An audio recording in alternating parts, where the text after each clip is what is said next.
स्वदेशी incredible SI news.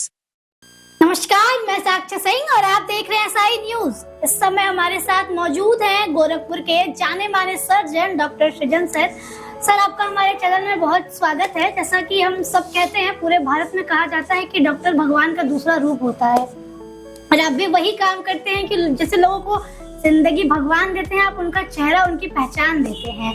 तो आपके केस में ऐसी क्या सर्जरीज आई हैं, कोई कॉम्प्लिकेटेड सर्जरीज, या फिर जो हमारे गोरखपुर में लोग हैं जिनको अभी नहीं पता है कि किनके पास जाके हम कांटेक्ट करें इस सर्जरी के लिए, तो आप उसको क्या कहना चाहेंगे?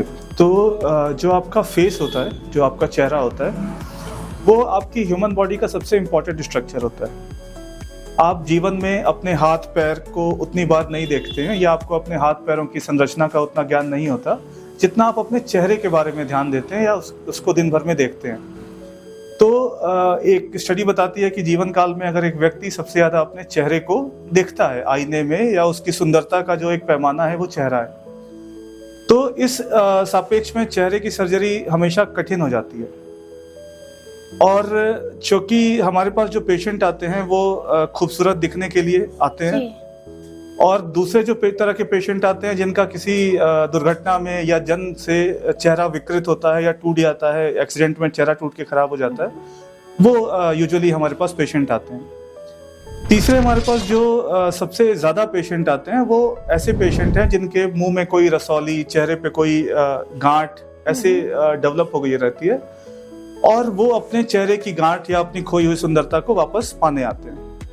और आजकल चेहरे की सर्जरी में जो सबसे ग्रोइंग ब्रांच या ग्रोइंग जो सबसे फील्ड अभी डेवलप हो रही है, उसमें है कॉस्मेटिक सर्जरी। उसमें जो लोग हैं आजकल सुंदरता पे विशेष ध्यान दे रहे हैं। तो कॉस्मेटिक सर्जरी में बेसिकली वो अपने चेहरे को और विशेषकर सुंदर बनाने में, जिसमें लिप लेंथनिंग, अगर लिप पतला छोटा हो तो उसको मोटा कराना, और फेस लिफ्ट, अगर रिंकल आ रही हो तो वो बोटॉक्स और अन्य माध्यमों से उसको ठीक कराना। तो ये इस तरह की सर्जरीज मेनली फेस के लिए आती है। और अगर हम जनरल अवेयरनेस की अपने समाज में बात करें, तो कुछ ऐसी बीमारियां हैं जो हम लोग रोज देखते हैं, और हम चिंतित हैं इस विषय पे कि लोगों को पता नहीं होता है कि हमें किसके पास जाना है, ये इलाज किससे कराना है। तो उस बीमारी के क्रम में सबसे पहली बीमारी जो है वो आपके पेशेंट मोस्ट कॉमनली आते हैं जो चेहरे का जॉइंट या फेस जॉइंट या टेम्पोरोमैंडिबुलर जॉइंट बोलते हैं, अगर हम मेडिकल टर्म में यूज करें, जिसमें आपके मुंह खोलने बंद करने पर कान के आगे खटखट की आवाज आती है, दर्द होता है। कभी कभी कुछ पेशेंट हमारे पास आते हैं कि सुबह उठे, जमाई ले रहे थे, मुंह खुला और खुला का खुला ही रह गया। तो इन दैट केस वो जानते ही नहीं है कि हमें किसको अप्रोच करना है या ये बीमारी किस तरह से ठीक हो सकती है। तो ये बीमारी ठीक हो सकती है, बस आपको मैक्सिलोफेशियल सर्जन के या फेस सर्जन के पास जाना होता है, and they are capable enough वो इस बीमारी को ठीक करने में। तो जैसा हम देखते हैं कि हर सिक्के के दो पहलू होते हैं। एक पहलू ये भी देखने को मिलता है कि जो हमारी जनता है, जो हमारी पब्लिक है, वो अगर किसी मेडिकल स्टोर पे जाती है कि हमें इस चीज़ की बीमारी है, हमें ये चाहिए, तो वो दवा लिख के दे देते हैं। वहीं अगर वो किसी बड़े हॉस्पिटल में जाते हैं तो उनको वहाँ पे तमाम तरह के जांच लिख के दे दिए जाते हैं। बल्कि पहले तो ये भी होता था कि पहले डॉक्टर दवा देता था, अगर नहीं सही होगा तब हम चेकअप करेंगे, पर आज पहले ही चेकअप की लिस्ट निकाल देते हैं, जिससे आम जनता बहुत परेशान है। तो उसके लिए आप क्या कहना चाहेंगे? अच्छा, देखिए, पहले तो मैं ये आपके मेडिकल स्टोर से दवा लेने वाले कल्चर को बंद कराना चाहूंगा जी। कि मोस्ट ऑफ द टाइम क्या होता है ना कि मेडिकल स्टोर वाला बेसिकली एक फार्मासिस्ट होते हैं जो उन्होंने B pharma, D pharma, M pharma की डिग्री ली होती है। तो basically they are not authorised to give you, prescribe you medicine.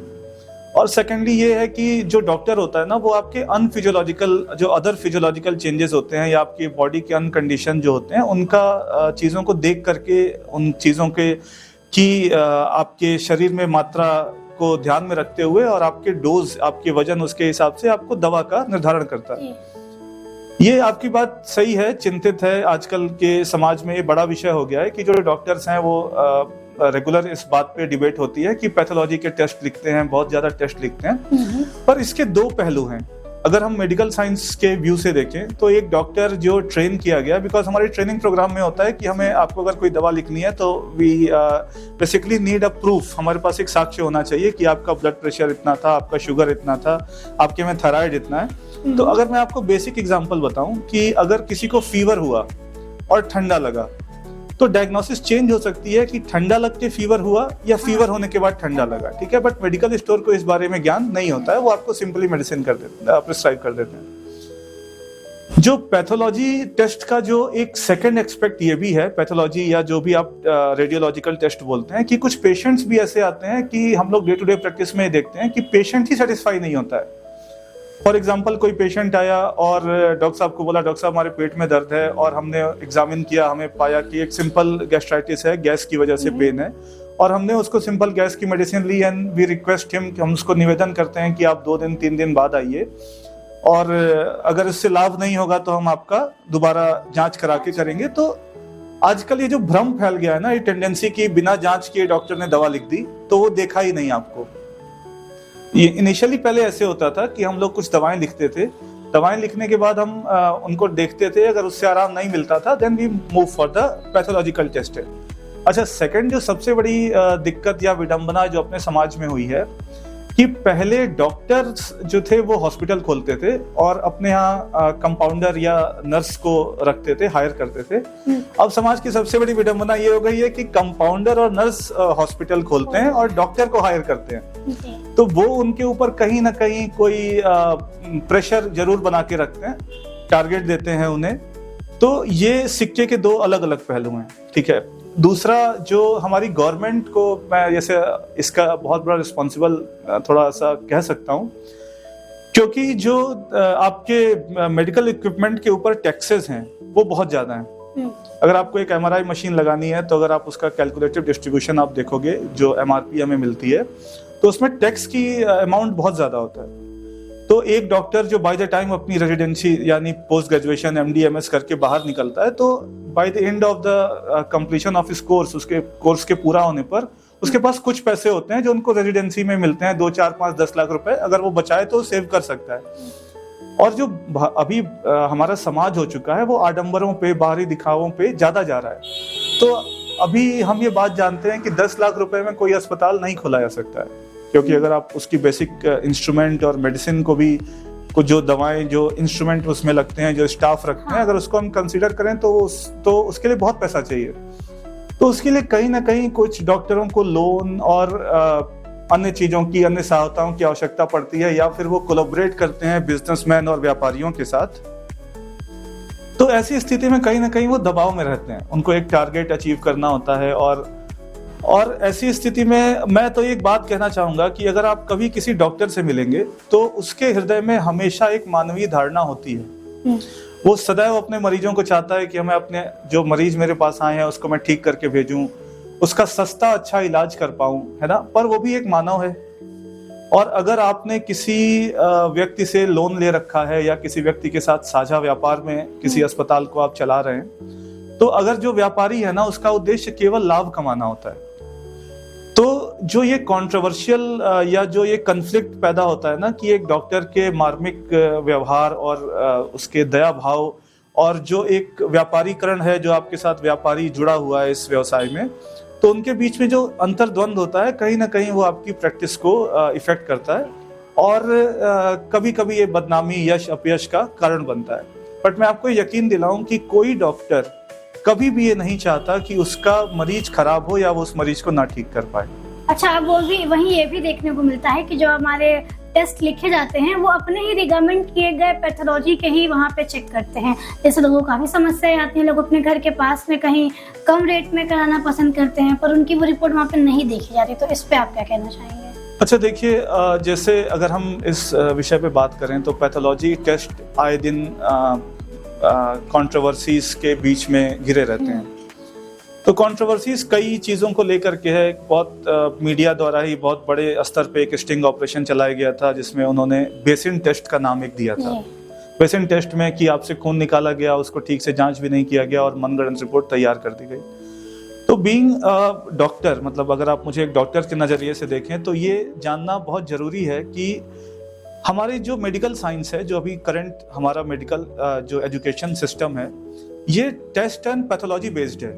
चाहे आप पैथोलॉजिकल टेस्ट करा लें, चाहे आप एक्सरे, रेडियोग्राफ, अल्ट्रासाउंड जो करा लें, तो हमारी डायग्नोसिस कहीं ना कहीं इन्हीं चीज़ों पर डिपेंड करती है। तो अगर हमारे पास ऑथेंटिक रिपोर्ट नहीं होगी, अगर हमारे पास कोई ऐसी रिपोर्ट नहीं होगी जिसमें हमें लगता है कि सच में ये रिपोर्ट सही है, तो ऐसी स्थिति में हमें ये दुविधा होती है। ऑल्दो पेशेंट्स को मजबूरी थोड़ी कष्ट उठाना पड़ता है, बट हमारी ये मजबूरी है कि हम उसका कम से कम सही आकलन, उसकी वास्तविक स्थिति जान पाएं। अब फॉर एग्जांपल कि अगर जैसे मैं आपको डायग्नोस कर रहा हूँ, ठीक है, और आप मुझे चक्कर की हिस्ट्री दे रहे हैं और मैं आपको कई वर्षों से देख रहा हूँ और मुझे पता है कि आप डायबिटीज के पेशेंट हैं और मुझे लग रहा है कि आपका शुगर लेवल ज्यादा है या कम है, मेरी जो आपके साथ लंबे समय से डायग्नोसिस चल रही है या इलाज चल कर आ रही है, तो मुझे लग रहा है। बट आपने जिस पैथोलॉजी से रिपोर्ट करा के ले आई है, मुझे उस रिपोर्ट पे डाउट हो रहा है कि कोई पेशेंट जो इस तरह के साइन एंड सिम्टम को दे रहा है और मैं उस पेशेंट को पिछले कई वर्षों से देख रहा हूं, तो मैं निश्चित तौर पे जानता हूं कि उसकी क्या स्थिति है। और केवल एक गलत पैथोलॉजिकल टेस्ट की वजह से हम उसके विषय पे कोई कमेंट करें, तो ऐसी स्थिति में जरूरी हो जाता है कि पैथोलॉजी में हम दोबारा टेस्ट कराएं और पैथोलॉजियों को भी अपनी गुणवत्ता पे थोड़ी सी ध्यान देने की आवश्यकता है। अच्छा, जो ये मध्य वर्गीय लोग हैं वो आजकल जन औषधि केंद्र की ओर ज्यादा आकर्षित हो रहे हैं, क्योंकि वहाँ पे वही सेम दवाएं लोग कहते हैं कि मिल जाती हैं कम रेट पे। तो आप इस पे क्या करें कि सच में वही दवाएं मिलती हैं वहाँ पे? देखिए, मैं आपको एक साइंटिफिक एविडेंस के साथ बताऊं कि जन औषधि केंद्र भारत सरकार की एक वरदायिनी परियोजना है। जैसे आयुष्मान भारत सरकार की एक वरदायिनी योजना है, वैसे जन औषधि केंद्र भी भारत सरकार की एक वरदायिनी योजना है। जन औषधि केंद्र में उपलब्ध सारी दवाइयाँ वो सेम सॉल्ट यानी सेम सॉल्ट की होती हैं और सारी दवाइयाँ वही होती हैं जो जैसे एक पेटेंट होते हैं कुछ मेडिसिन, है ना, फॉर्मूला पेटेंट होते हैं, और उन फॉर्मूला जब उनकी पेटेंसी पीरियड खत्म हो जाती है तो वो जन मानस में उपलब्ध हो सकते हैं। उसका प्रोडक्शन कोई कर सकता है, उसकी उपलब्धता किसी भी व्यक्ति को किसी भी कंपनी के द्वारा कुछ लाइसेंसिंग के बाद कराई जा सकती है। तो मेजॉरिटी ऑफ केसेस में ये देखा गया है कि जैसे खांसी, बुखार, डायबिटीज, ब्लड प्रेशर, ऐसी जो जन मानस के बीच में फैली बीमारियां हैं, उनकी दवाएं अब इजली अवेलेबल हैं। तो जन औषधि केंद्र ने जो मैं अगर कोई मुझसे पूछे कि क्या मैं जन औषधि केंद्र से दवा लूं, तो मैं उसको बिल्कुल कहूंगा कि आप जन औषधि केंद्र से दवाएं लें। और आप जो महंगाई या एक्सपेक्ट रेट की बात कर रहे हैं कि कैसे फ्लक्चुएट होता है, तो मैं आपको बताऊं कि भारत सरकार जो है वो अपने देश को, अपने देश के नागरिकों को एक बच्चे की तरह देखती है और उनकी सुविधाओं के लिए जो वो कर सकती है, सब्सिडी देना, ये सब करती है। तो दवाओं की ना पेटेंसी होती है कि अगर आपने 1 मिलीग्राम दवा खाई तो वो जो सस्ती दवाएं हैं वो कम असर करेंगी, महंगी दवाएं ज्यादा असर करेंगी। ऐसा इस एक्सपेक्ट में बोला जाता है कि जैसे अगर आप कभी एविडेंस उसमें देखो तो आपको पता चलेगा कि जो दवा थोड़ी आपको समाज में महंगी लगती है कि ये मार्केट में महंगी दवा है, और भी रीजंस हैं, कॉमर्शियल रीजंस भी हैं। साइंटिफिक रीजन ये है कि उसकी जो एफिकेसी होती है, यानी उसकी जो आपके ऊपर कार्य करने की क्षमता होती है दवा की, वो बढ़ी हुई होती है, यानी वो 80% इफेक्टिव होती है। और यही जो सब स्टैंडर्ड मेडिसिन होती हैं या कुछ दवाएं ऐसी भी मार्केट में है जो लाइसेंसिंग के बिना आ रही हैं, तो उनकी एफिकेसी मुश्किल से 20% 30% है। और कुछ तो व्यापारियों की भी गलती है कि वो दवा ही नकली है। तो जन औषधि केंद्र में कम से कम हम एक बात की तो गारंटी ले सकते हैं कि उसकी गुणवत्ता अच्छी होती है। और अगर आपको जन औषधि केंद्र में दवाएं उपलब्ध हैं तो मेरा ये मानना है कि आप उन दवाओं को जन औषधि केंद्र से खरीदने का प्रयास करें। हाँ। अच्छा, अभी ठंड का मौसम है, ठंड में हर गार्जियन अपने बच्चे को कहता है कि अरे ठंड है, अंडा खाओ, गर्मी आएगी। तो वही ये भी देखने को मिल रहा है कि जो FSSAI है वो बोल रहा है कि अंडे खाने से कैंसर हो रहा है। इस पे आप क्या कहना चाहेंगे? देखिए, आजकल खाने में मिलावट की जो समस्या है वो मैं तो मानता हूं कि ये टेररिज्म की कैटेगरी में आना चाहिए। तो जो इस पे एक बहुत ही सख्त कानून के बनने की आवश्यकता है, और जो एक आतंकवादी के साथ सलूक होना चाहिए वही सलूक होना चाहिए ऐसे व्यक्तियों के साथ जो हमारे खाद्य पदार्थों के में छेड़छाड़ करते हैं। जैसे आप पेंट मिला के दूध बेच रहे हैं तो आप एक आने वाली पूरी पीढ़ी को खराब कर रहे हैं। एक छोटा बच्चा, स्कूल जाने वाला बच्चा, मेरे छोटे भाई बहन भतीजे सभी, वो सबसे हेल्दी फूड क्या है? दूध है। वो दूध पी के जाते हैं, अंडा खा के जाते हैं, ये बात को मानते हुए कि इन दोनों जो प्रोडक्ट हैं ये सबसे हेल्दी प्रोडक्ट हैं, सेफ प्रोडक्ट हैं। तो जब तक कोई ऐसे कानून देश में नहीं आएगा कि जो लोग खाद्य पदार्थों के साथ उनमें छेड़छाड़ मिलावट करते हैं, उनके गुणवत्ता में छेड़छाड़ करते हैं, उनको जब तक हम आतंकवादी की नज़र से नहीं देखेंगे, उनको उस तरह से सजा दिलाने का प्रयास नहीं करेंगे, तो इस तरह की घटनाएं होती रहेंगी और इस पे लचर कानून व्यवस्था के साथ कोई निर्णायक काम नहीं किया जा सकता है। तो नकली चावल, नकली अंडा, ये तो आजकल हम ये एक्सेप्ट करके चल रहे हैं और यही कारण है कि एक बीमारी हो रही है कैंसर जैसी और अन्य बीमारियां। अगर कैंसर नहीं भी होती है तो भी आप किसी स्थिति में नकली खाना खा के स्वस्थ तो नहीं रहेंगे, इस बात की तो गारंटी है। अच्छा, आप एक बहुत बेहतरीन डेंटिस्ट भी हैं और इस समय दांत की परेशानी सबको बहुत ज्यादा हो रही है, तो आप उसके लिए क्या रिकमेंड करेंगे? लोग डॉक्टर के पास जाते तो हैं, इलाज तो करा लेते हैं, पर ठीक 2-3 महीने बाद उन्हें वही समस्या फिर से उभरने लग जाती है। अच्छा, दांत एक बहुत ही वास्ट सब्जेक्ट है, बृहद स्तर पे बात करने का सब्जेक्ट है और चूंकि यूजुअली नेग्लेक्ट रहता है क्योंकि उसकी संख्या 32 है। आपकी आंख 2 हैं तो आप उसके प्रति सजग रहते हैं, आपकी नाक 1 है तो आप सजग रहते हैं, लीवर 1 है तो आप सजग रहते हैं। मेरे ख्याल से संख्या में अधिक होना उसके लिए एक बुराई, नेग्लेक्टेंस का विषय बन जाता है।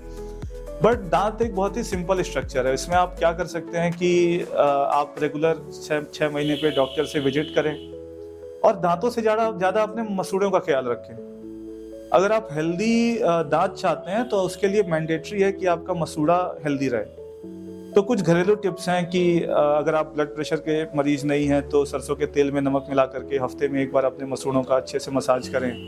6 महीने में दंत चिकित्सक के पास जाएं, विजिट करें, उनसे अपने दांत की सफाई कराएं या कोई और बीमारी है तो उसको ठीक करा लें। डेंटिस्ट्री में एक बहुत पुराना कोटेशन है कि जितनी इलाज आप देर से कराएंगे उतना ज़्यादा आपको बिल पे करना पड़ेगा। अगर आपका दांत थोड़ा सा सड़ा तो वो भर के ठीक हो सकता है, अगर थोड़ा ज़्यादा सड़ा तो उसको आरसीटी करानी पड़ सकती है, तो उसमें खर्चा बढ़ेगा। फिर उसके ऊपर कैप लगाना पड़ सकता है, उस पर भी खर्चा बढ़ेगा। तीसरा है कि अगर ऐसी स्थिति हुई कि दांत को बिल्कुल ही निकालना पड़ा तो उसको निकालने का खर्चा, फिर उसको लगाने के जो खर्चे हैं वो आपको अलग करने पड़ेंगे। तो जितनी जल्दी आप दांत का इलाज शुरू करा देंगे उतना जल्दी आपको सस्ता और अच्छा इलाज मिल जाएगा। सर, अंत में आप सर्जन के साथ साथ डेंटिस्ट भी हैं, तो इन दोनों विषयों को लेकर आप हमारी जनता को क्या कहना चाहेंगे, एक बार तो बताएं। देखिए, इनिशियली आपने मुझसे जो क्वेश्चन पूछा था ना कि आपके कुछ रेयर सर्जरीज के बारे में अगर हम लोग बात करना चाहें तो ऐसी बहुत सी सारी रेयर सर्जरीज हम लोगों ने की है। अभी मैंने एक रिसेंटली एक सर्जरी की है जिसमें एक पेशेंट मेरे पास आई थी अयोध्या से। तो उन्होंने किसी डॉक्टर से अपनी सर्जरी कराई थी and he is not qualified to perform the face surgery.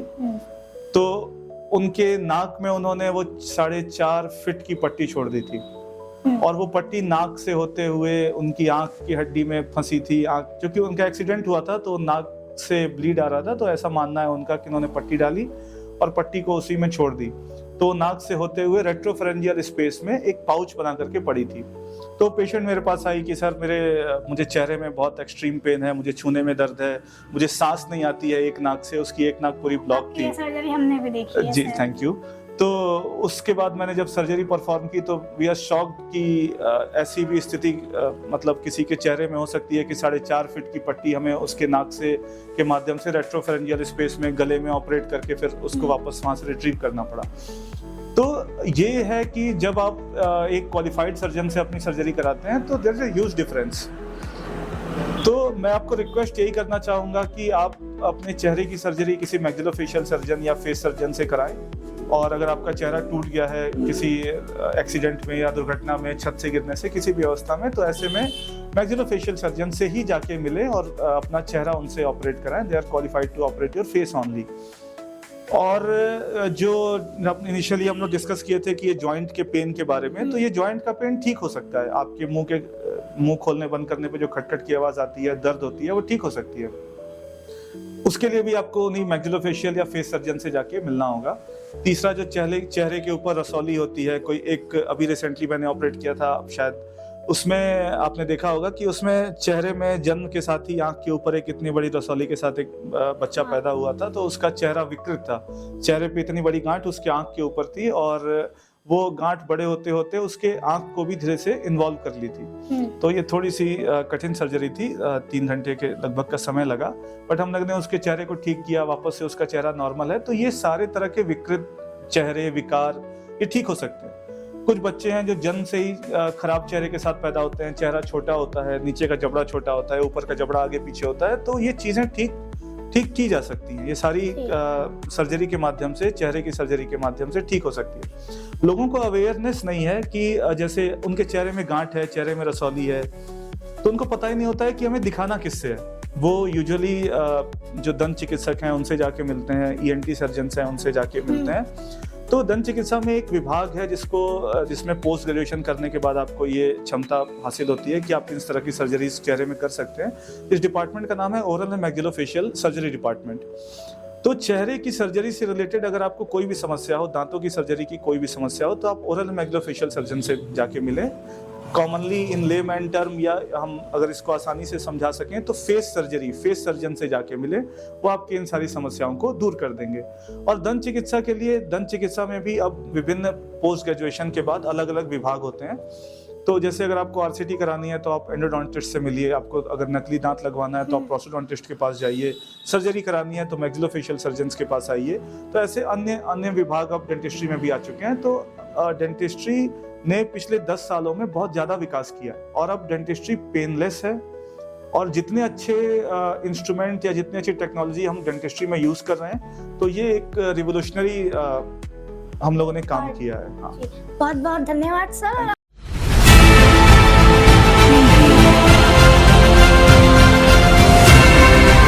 और नीचे जो वो सब्सक्राइब का बटन है ना, उसको हिट करो, जल्दी से करो सब्सक्राइब।